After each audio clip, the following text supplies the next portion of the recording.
dia, queridos. Estava com saudade dessa banda aí, né? Estão lá para Gaspar, mas vieram hoje nos abrilhantar aí com o louvor aí, glória a Deus. Bênção, queridos. Você que trouxe sua Bíblia, ainda de pé, vou pedir para que você esteja abrindo, se quiser, senão vai colocar no telão também, né? Primeira carta de Paulo à igreja de Corinto, 1 Coríntios, o capítulo 1, o verso 18 e o verso 30. Glória a Deus. Para você que gosta de anotar ou de saber o título da mensagem, é o poder da cruz, o nome da mensagem. Então, 1 Coríntios, capítulo 1, verso 18, diz assim: porque a palavra da cruz é loucura para os que perecem. Olha só o que Deus está falando contigo e comigo. Mas para nós, aleluia, mas para nós que somos salvos, é o poder de Deus. 30 diz assim: vós sois dele, em Jesus Cristo, o qual para nós, de novo, para nós, foi feito por Deus sabedoria e justiça, e santificação e redenção. Você pode se assentar. Glória a Deus.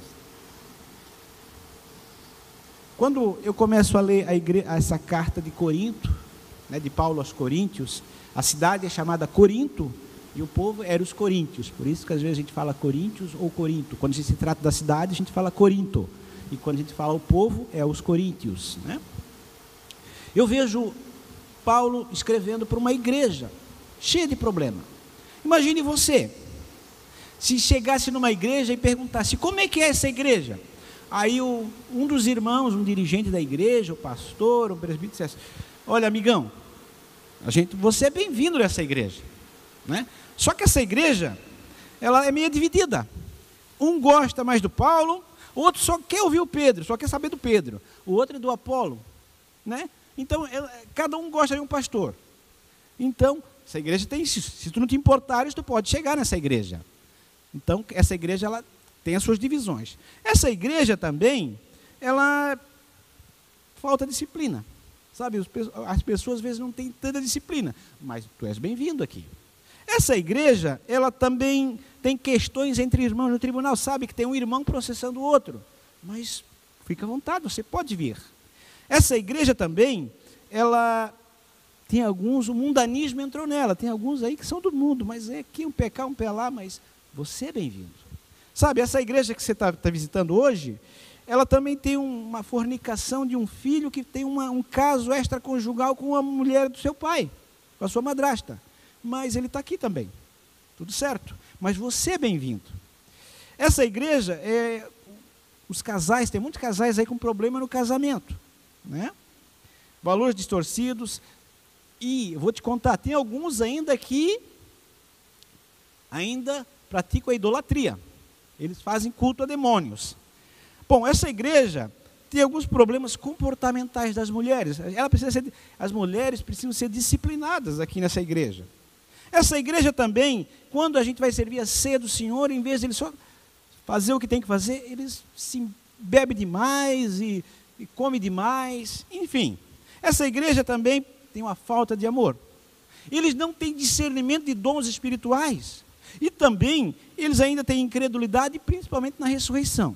Eu pergunto para você, se alguém desse todas essas qualidades para você antes de entrar na igreja, será que você dizia: será que é o lugar certo para mim? Vamos e venhamos, né? Vamos e viemos. Talvez você dissesse: poxa, essa igreja tem muito problema. Acho que não é o lugar certo. Deve ter algum problema. Bom, só que deixa eu te contar.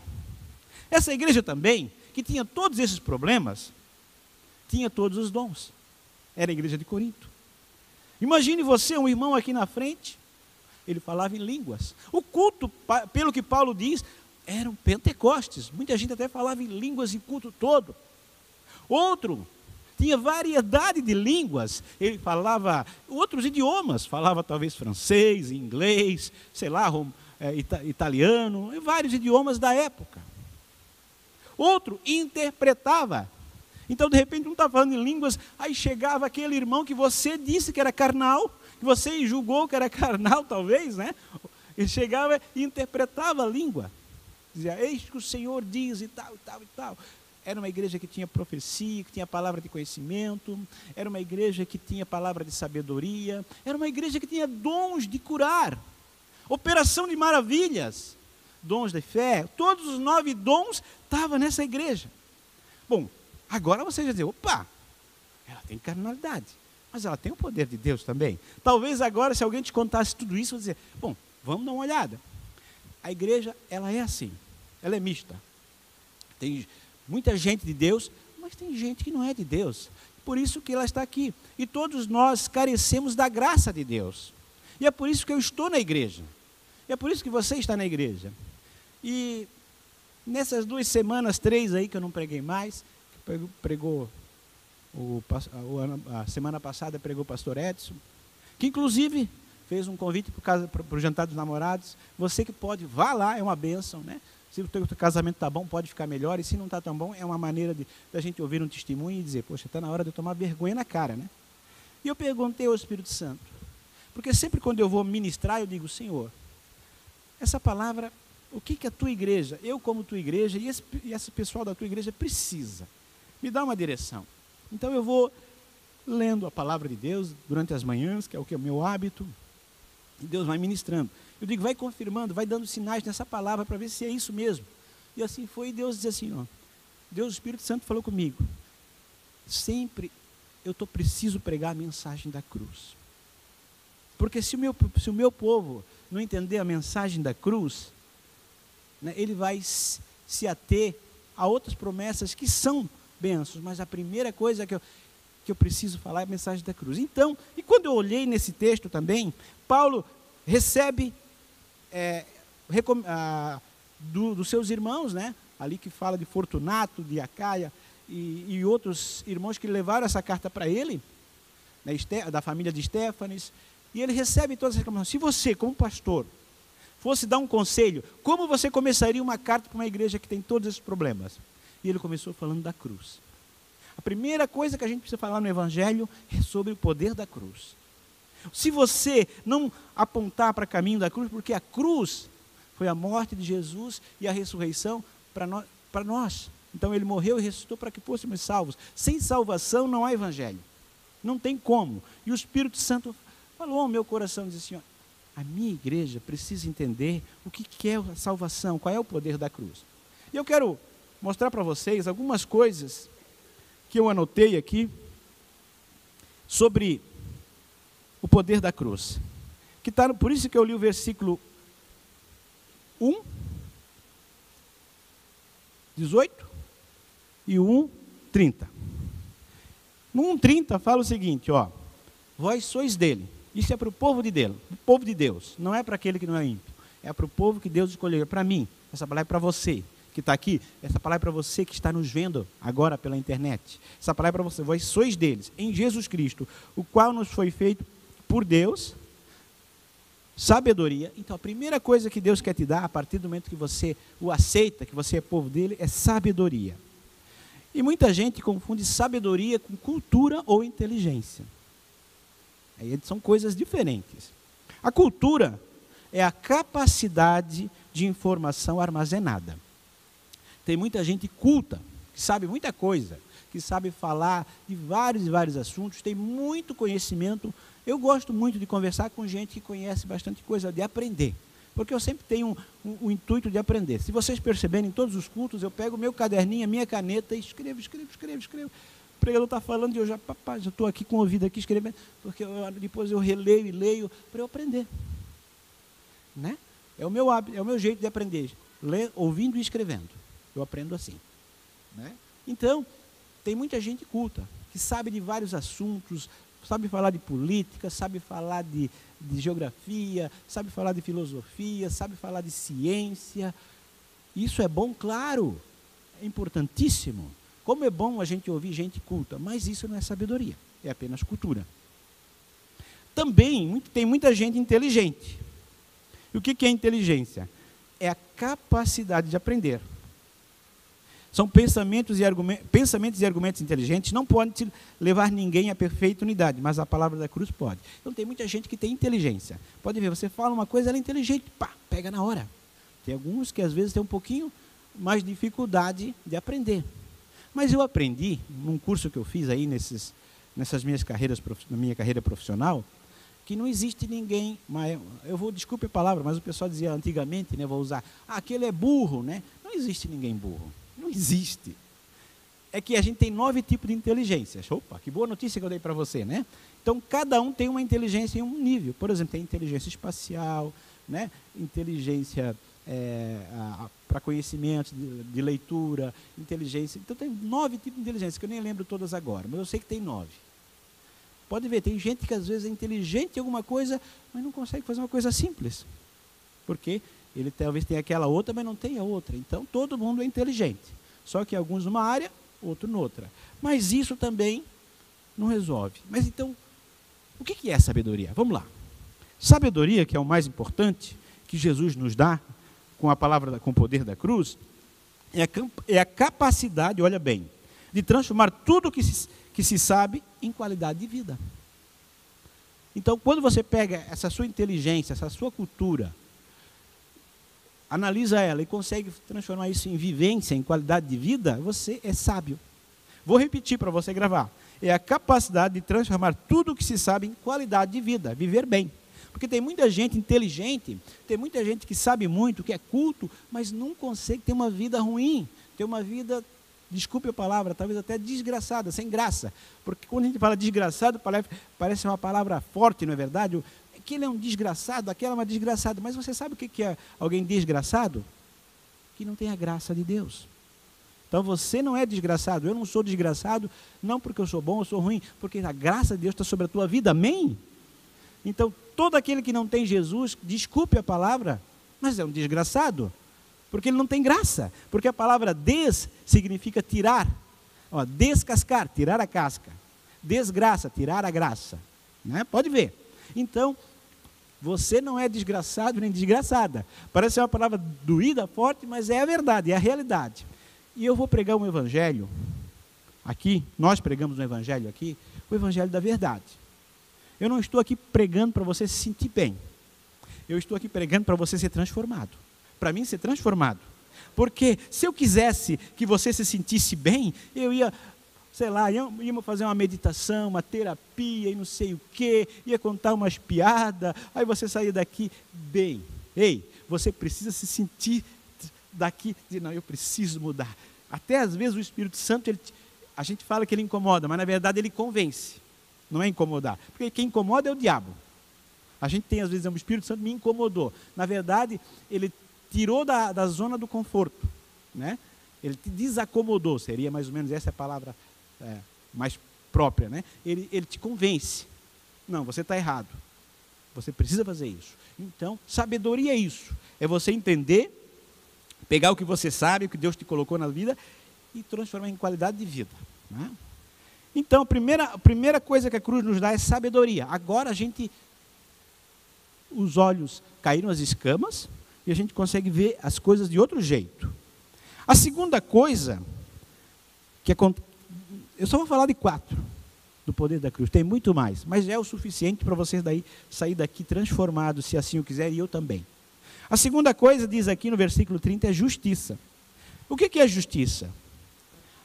Justiça ou justificação no hebraico é uma palavra do Velho Testamento que é escrita assim, hitzdik, que na grande maioria dos casos significa declarar judicialmente que o estado de uma pessoa está na harmonia com as exigências da lei.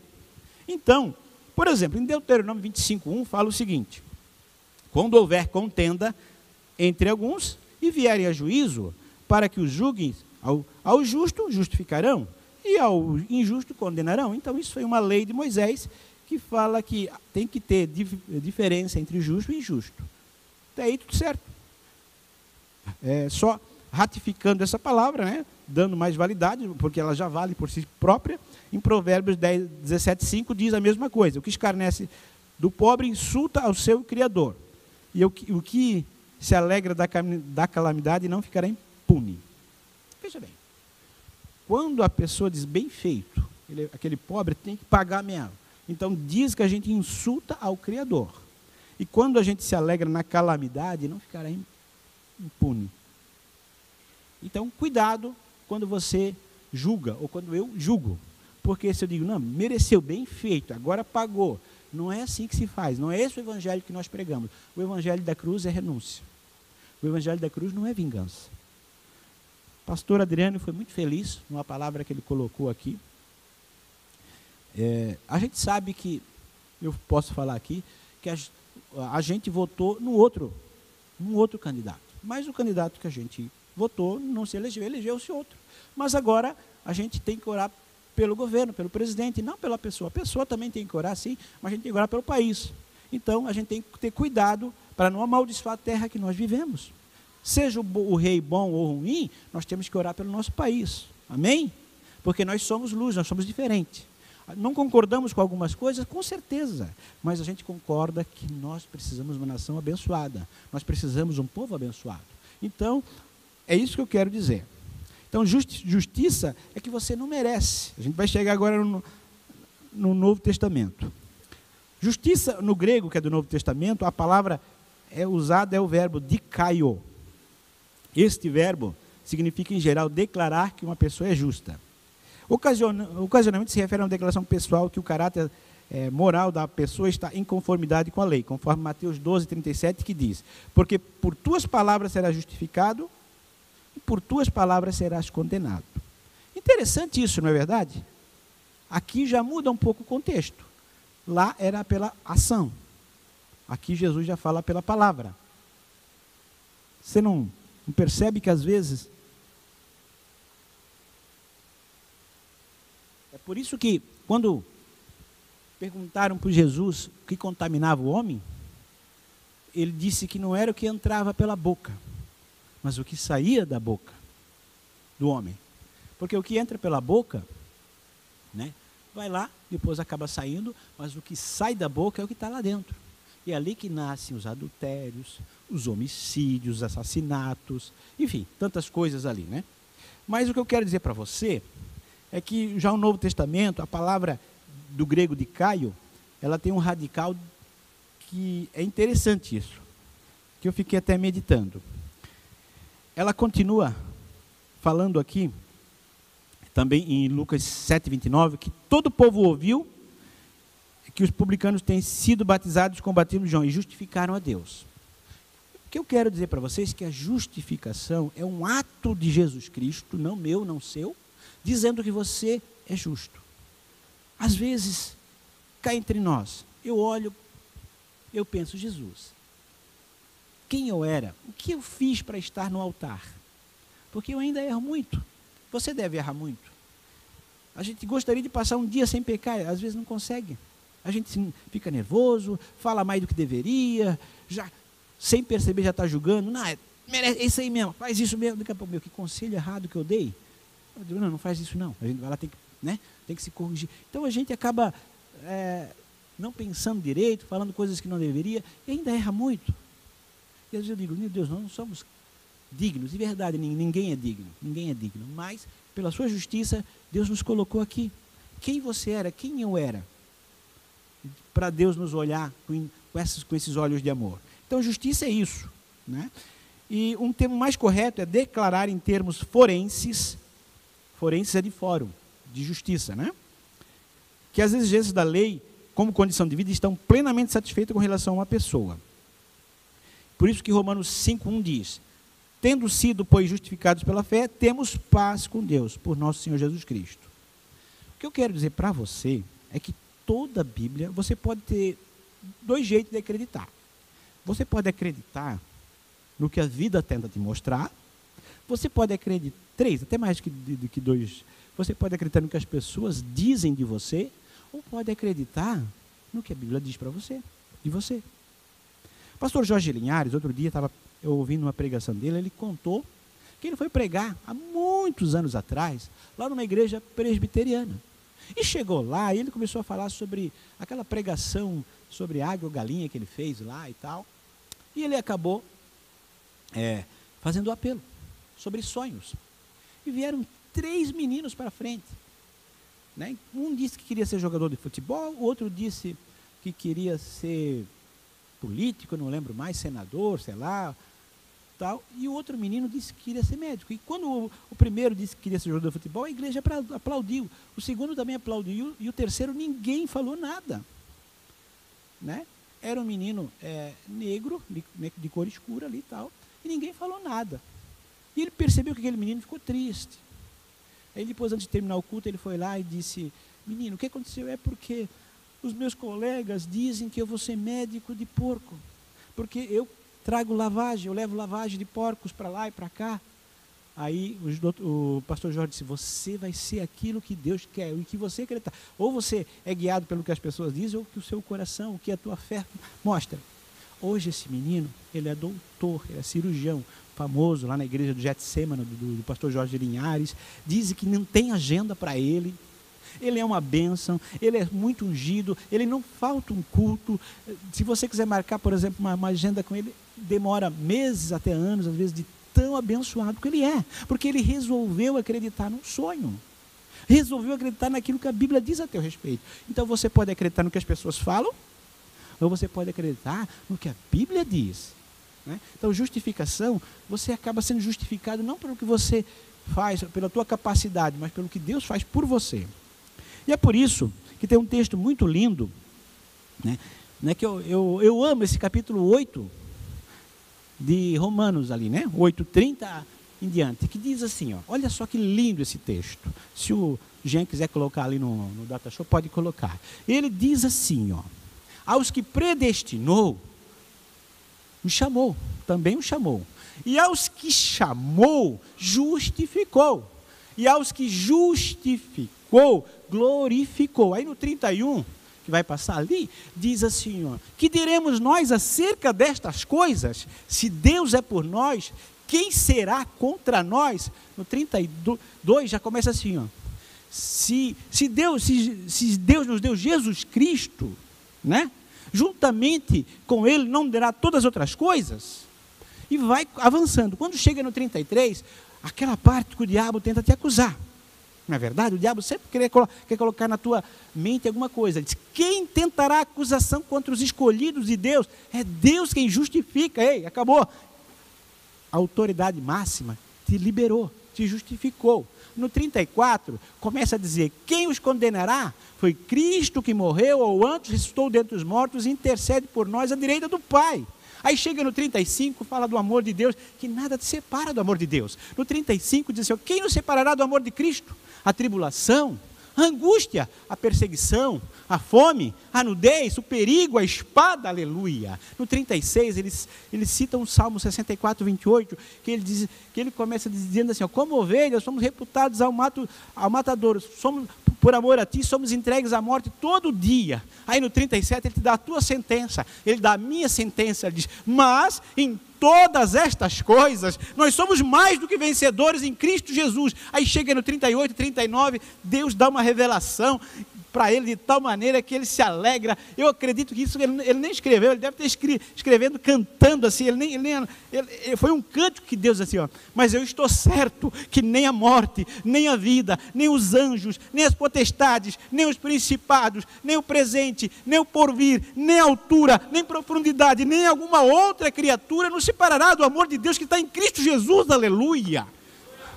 Veja bem, está aí a palavra. Então olha só, Deus, ele é Deus de palavra, ele cumpre. O que ele falou a teu respeito vai se cumprir, aleluia. Então, como eu falei ali, a justificação é um ato judicial de Deus, no qual ele declara, com base na justiça de Jesus Cristo, que todas as reivindicações da lei são satisfeitas ao pecador. O que eu quero dizer para você, às vezes, você sabia que Deus sabe todas as coisas, não é? Essa frase é repetitiva, mas é verdadeira. Então, Deus sabia que você estaria aqui. Deus sabe que você pecou ontem. Deus sabe o que você fez nessa semana. Deus sabe o que você vai fazer ainda, de certo e de errado. E você acha que mesmo assim Deus não quer te usar? Deus sabe, por exemplo, aqueles pastores que começaram pregando bem. daqui a pouco se desviaram. Mas Deus usou eles no tempo. Então Deus usa você sim. Não é pela tua capacidade, mas é por Ele. Então, por exemplo, vamos pegar pastores que se desviaram. Teve o pastor Caio Fábio, que lá na década de 90, eu acho, 80, 90, era um pregador, ele tem uma sabedoria. Hoje, infelizmente, ele não está mais nos caminhos do Senhor. Mas foi um homem, um ícone no Brasil. Mas Deus usou esse homem naquele tempo. Só que o que acontece? Ele acabou se desviando, mas não porque Deus não sabia disso? Sabia. Deus deu oportunidade? Deu. Então assim, o que eu quero dizer para você é que Deus está sempre te dando oportunidade. Que o mais importante é a tua salvação. E é por isso que Ele justificou. Então a primeira coisa que a gente ganha com o poder da cruz, então, como eu falei, é a sabedoria. A segunda coisa é a justificação. A terceira é a santificação. Entendendo a santificação, a palavra santo, né, significa separado para Deus. É da palavra hebraica kadosh. Você já ouviu falar em kadosh? Tem até um grupo, kadosh. Né? Então, os estudiosos dizem que a raiz dessa palavra significa separação, pureza e brilho. Então você é separado por Deus para ser puro e para brilhar. Não pela tua luz, mas para a luz de Cristo. Você já viu um diamante? Ou já sabe como é que é um diamante? O diamante, ele não é bonitão quando ele é encontrado lá na terra. Ele tem que ser lapidado, não é verdade? Tem gente capaz de encontrar um diamante e jogar fora, pensar que é uma pedra comum. Mas quem conhece o valor do diamante, quem entende diamante, sabe o valor que ele tem. Né? Então a santificação ela tem 3 níveis. Que eu vou falar sobre a separação, a pureza e o brilho. O diamante é o material mais duro da natureza. Você sabia disso? Muitas coisas só se corta com diamante. Vidros e tal, né? O próprio diamante, a gente vai falar aqui, para ele ser polido, ele tem que ser com outro diamante. Não dá para... Tem que ser um material tão duro quanto. Né? Hoje se usa o laser até para cortar, mas antigamente não era assim. Né? Então, separação, Jesus nos separou para Ele. Que coisa linda, né? Você já imaginou? Era mais ou menos assim. Olha, tem esses aqui. Esse aqui eu quero para mim, eu tenho um propósito na vida dele. Esse eu também tenho. Então Jesus já separou. Escolheu, Jesus morreu por todos. Alguns têm um propósito um pouco maior, outro menor. Aí vai da pessoa. Tem uma lei que Deus não toca, que é chamada livre-arbítrio. Eu posso escolher estar no propósito de Deus ou estar no meu. Então esse aqui, ele escolhe estar no propósito. Ele está no centro da palavra de Deus. E esse aqui não quer. Então, ele está lá de lado. Assim é a nossa vida. Se eu querer estar no centro da palavra de Deus, você vai ver que vai ter dificuldade, vai. Mas, no final, vai ser bênção, vai ser muito melhor. Porque, para quem? Imagine que esse meu relógio estragasse. Para quem que eu ia levar ele para consertar? Para o relojoeiro, certo? Ou eu vou dar para qualquer um? Não, para quem entende relógio. Quem é que entende mais de vidas do que o Criador de vidas? Então ele sabe o que tem que tirar, o que tem que colocar, o que precisa fazer, o que não precisa. Deus conhece o teu coração. Deus conhece a tua vida. Então ele separou você. E num diamante ele separa, né, o garimpador. Eu vou usar a figura de Deus como garimpador, né, ou lapidário. O lapidário é aquele que lapida o diamante, né? Então o garimpador, ele pega o diamante, ele sabe que aquele tem valor, ele separa. E ele primeiro, ele separa o que precisa do diamante das pedras que não são diamantes. Então Deus escolheu, Deus separou você. Depois, ele purifica. Ele faz um processo de purificação do diamante. Ele limpa, retirando as impurezas.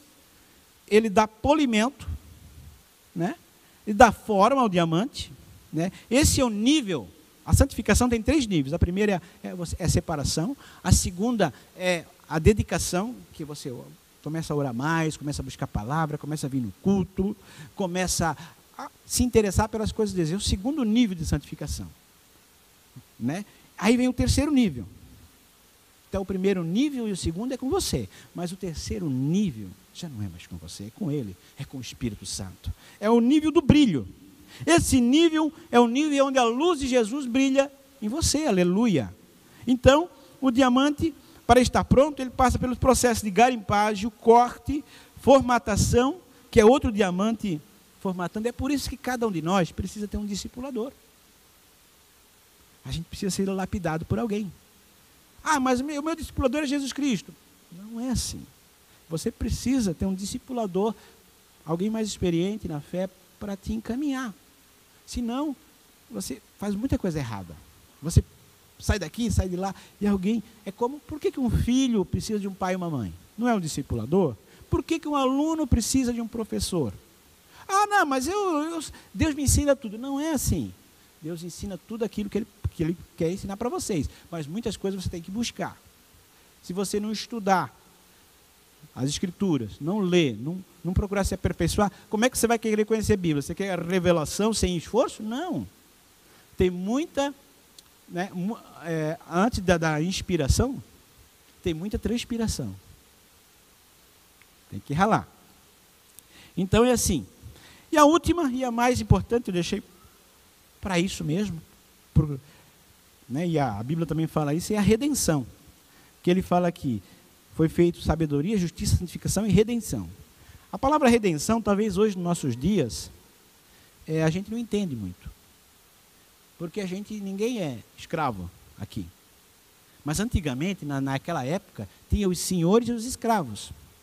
Então a pessoa que era senhor, ela era livre naquela cidade, naquele estado, naquele país. E os escravos, eles não podiam nem sair daquela casa sem autorização do seu senhor. Eles eram os escravos. E redenção significa libertação e livramento.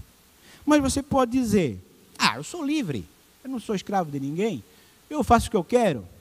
É mentira. Você às vezes é escravo do diabo. Ou eu sou escravo do diabo se eu não obedecer a palavra. Por quê? Porque às vezes o que eu faço, o que eu quero, eu sou guiado pelos meus sentimentos. E quem é guiado pelos sentimentos é dominado por ele.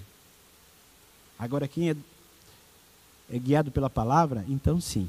Ele é servo de Cristo, mas ele é livre para escolher. Ele pode escolher. Faço ou não faço. Então o que eu quero dizer para você?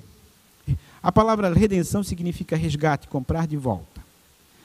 A primeira coisa que a redenção faz, ela liberta você da natureza pecaminosa. Mas espera aí. Então agora eu não peco mais. Não é assim. Ser liberto da natureza pecaminosa não quer dizer que foi tirado algo de nós, mas somos colocados em comunhão com Deus. Sendo assim, o homem não tem duas naturezas, mas apenas uma, a natureza humana. A conversão não mata a natureza humana, mas liberta do pecado e estabelece um relacionamento com Deus. Eu vou explicar, para você ficar melhor. Quando a gente é guiado pelos sentimentos, vou dar um exemplo de homem e de mulher para você entender melhor. Né? O homem, que é homem, gosta de mulher. Ou estou errado? Né? Se o homem não gostar de mulher, tem uma coisa errada. Não é verdade? Com todo o respeito, a gente respeita, mas não concorda. Então, homem que homem gosta de mulher. Então, se o homem vê uma mulher bonita, o homem, na sua carnalidade, o que ele vai fazer, pastor Adriano? Vai olhar. Né? Agora, quando ele é guiado por Deus, ele vê, não, eu tenho a minha mulher, eu sou um homem de Deus, ele desvia o olhar. Por quê? Porque ele tem o Espírito Santo, isso não é para ti, tu não precisa disso. Amém? Estou escandalizando alguém? Não. Isso é carnalidade, isso é, assim, mulher também gosta de homem. Se não gostar de mulher, está errado também. Mulher vê um homem bonito, ela vai dizer, não, é bonito.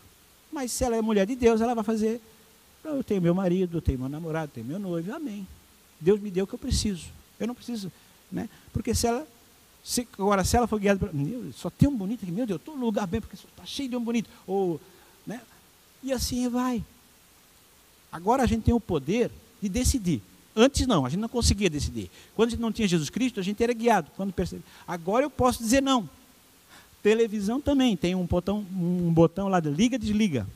Às vezes a gente está vendo um filme e todo filme tem uma cena, não tem como, uma cena, aí tem que disfarçar, olhar para o outro lado e tal, deixar passar a cena ou tirar o filme. Então, agora a gente tem o livre-arbítrio de poder decidir, porque a gente é livre. Antes não podia. Então, é isso que Deus te deu. Você é livre agora. Amém? Então, Ele te dá uma natureza na qual você pode ter o livre-arbítrio. Agora está 50-50, vamos dizer assim. Antes era 100% da carne. E somos libertos da carnalidade de mau pensamento. E você acha que o mau pensamento não vai vir? Vai. Mas o que se faz? Só se tira um pensamento colocando outro. Então, se vem um mau pensamento, você tem que colocar um bom pensamento. Por exemplo, o diabo vai dizer, não, ele te fez isso, faz o seguinte, vinga ele, se vinga. Agora mostra para ele que tu não és tapete, que tu agora vai dar o troco para ele. Mas aí o Espírito Santo diz, não é assim, filho. Trata ele bem. Tu não pode, tu és maior do que essa circunstância, você é maior do que isso. Seja bom, seja diferente, mostra que eu estou em você. É verdade. Então, o livre-arbítrio faz isso. Ele tira o pensamento ruim e te coloca um pensamento bom. Glória a Deus. E é por isso que Jesus falou em João 4,14 assim, mas aquele que beber a água que eu lhe der, nunca terá sede. Porque a água que eu lhe der, para nele uma fonte de água a jorrar para a vida eterna. Ei, tem uma água melhor para você beber. Tem uma água melhor. O que eu quero dizer, como eu vou saber, muitas vezes, vou dar mais um exemplo do copinho. Hoje, não veio do beber água, eu só estou mostrando os copinhos, mas tá bom, né? Eu posso dizer que essa água é melhor. Talvez é porque eu nunca bebi essa. Muitas vezes a gente diz que não gosta de uma comida porque nunca provou, não é verdade? Não. Olha, não vou comer isso não. Mas nunca provou. Os comedores de sushi que o digam, né, Leco? Os comedores, né? Então, eles dizem assim que tem que comer 1, 2, 3 vezes para gostar. Então, aí eu só bebo dessa água, mas eu não sei que essa aqui é melhor. Então, às vezes, eu quero lutar contra o pecado. E eu não vou conseguir nunca vencê-lo. Sabe por quê? Porque eu tenho que beber outra água. Enquanto eu não beber a água que Jesus Cristo me dá, que vai me lavar, eu vou sempre patinar e cair no mesmo lugar.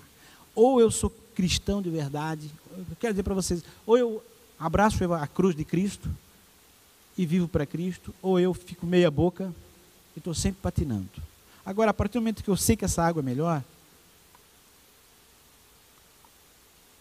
eu não quero mais essa. Fico com essa. Porque eu sei que essa aqui é boa. E o Evangelho é isso. É a cruz. Glória a Deus. E é por isso que em Colossenses 3,11, hoje é mais um culto de reflexão, de ensino para você, do que outra coisa. Em Colossenses 3,11 diz assim, onde não há grego, olha que coisa linda, né? Onde não há grego, nem judeu, nem circuncisão, nem incircuncisão, nem bárbaro, nem cita, nem servo, nem livre, mas Cristo é tudo em todos. Cristo é tudo em todos. Não importa se você é daqui de Brusque, se você não é de Brusque, não importa se você é flamenguista, se você é vascaíno, se você é palmeirense, não importa qual time que você torce, não importa de onde você veio, se é do sul, se é do norte, a cor da tua pele, não importa. Não importa nada isso. Isso não importa. Sabe o que importa? Cristo em tudo e em todos. Eu quero te convidar a ficar de pé. Billy Graham falou uma coisa muito linda. Ele disse o seguinte: o cristão, ele tem o seu passado perdoado, o seu presente abençoado, o seu futuro garantido. Você é a pessoa mais feliz do mundo. Eu termino essa mensagem e vou orar por você. Você sabe que eu sou o menino das historinhas. Menina, foi demais essa, mas é pela fé, né? Não é pelo que eu vejo, é pelo que eu sinto, é pelo que eu creio, né? É pela fé, né? Então, amém, é menino das historinhas. Vamos lá. O nadador, professor de natação, conta-se que ele chegou uma noite de calor, talvez você já ouviu essa história. Ele chegou e ele foi dar um mergulho. Mas ele conhecia aquela escola de natação de pé a ponta, de pontapé, como se diz, né? Então, ele nem acendeu as luzes, ele subiu, foi lá no alto, no trampolim, ficou em cima do trampolim e olhou. Né? E quando ele olhou, tinha uma luz de uma casa acesa e refletiu exatamente aquela posição de cruz. Ele estava pronto para mergulhar e olhou aquela cruz. E ele não era religioso, mas ele disse: nossa, isso é um sinal de Deus, mostrando para mim o que a cruz pode fazer por mim. E naquela hora ele ficou alguns minutos meditando ali em cima do trampolim. E ele sentiu o amor de Deus ali. Ninguém falou nada com ele. Aquele sinal, e ele desceu. Não pulou. E quando ele chegou, ele foi ver a temperatura da água. Colocou a mão, não sentiu nada. Foi colocando o pé, e ele pulou e a piscina estava vazia. Eles tinham limpado, esvaziado a piscina para limpar a toda a piscina. Eu quero dizer que a cruz é isso, muito mais que isso. A cruz é vida para você. A cruz te salva. Coloca a mão no teu coração, eu quero orar por você. Aleluia. Pai, essa não foi uma mensagem poderosa, não foi uma mensagem avivada em palavras talvez, mas foi uma mensagem apenas profunda. Uma mensagem falando que chegou o tempo em que a tua igreja tem que parar de ser mais ou menos. A tua palavra diz, Senhor, que a gente não pode ser nem frio nem quente. Ou melhor, ou frio ou quente, não podemos ser morno. Eu não posso mais brincar de ser crente. Eu não posso mais brincar de ser a igreja. Cada dia que passa nas nossas vidas, Senhor, é um dia menos para encontrar com o Senhor. Então, Senhor, a minha oração é para mim, é para os meus irmãos, Senhor, que nós possamos cumprir o propósito do Teu Evangelho, Senhor, que nós possamos saber os benefícios da cruz. Senhor, nós vamos adorar agora o Senhor com o nosso coração, mas enquanto adoramos, Senhor, vai falando, vai ministrando, vai curando, vai transformando, vai convencendo o Espírito Santo. Eu não posso convencer ninguém, mas Tu, Jesus, a Tua cruz fez toda a diferença. Agora vamos adorar a Deus. Enquanto você adora a Deus, esqueça quem está do teu lado esquerdo, esqueça quem está do teu lado direito, feche os teus olhos e pense no que está cantando. Imagine só você e Jesus. O que você queria dizer para Jesus agora? Vamos adorar a Deus.